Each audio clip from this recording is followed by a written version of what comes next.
now comes the tough part. I mean, if typically you want to take these bolts off to take this whole thing off too, and that would just be simple, right? But the problem is with most of these, I mean, I sprayed it to try to you know, with some penetrant, but I try to loosen it. It's not loosening, and it's starting to twist, and if it twists, it's gonna break this, which that's no bueno. So we're gonna try a workaround. So what I did was I took these two bolts off. We want to try to get these out. Now how I do it is I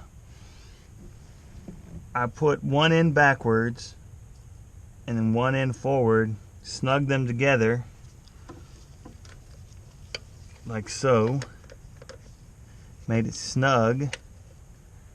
You know, this one going tighten and this one going the other way. And then now what I'm doing, I'm turning this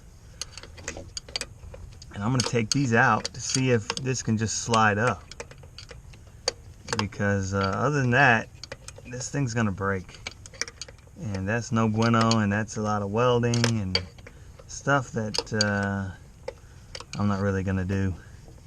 So I'm going to try this route. We'll let you know how it goes.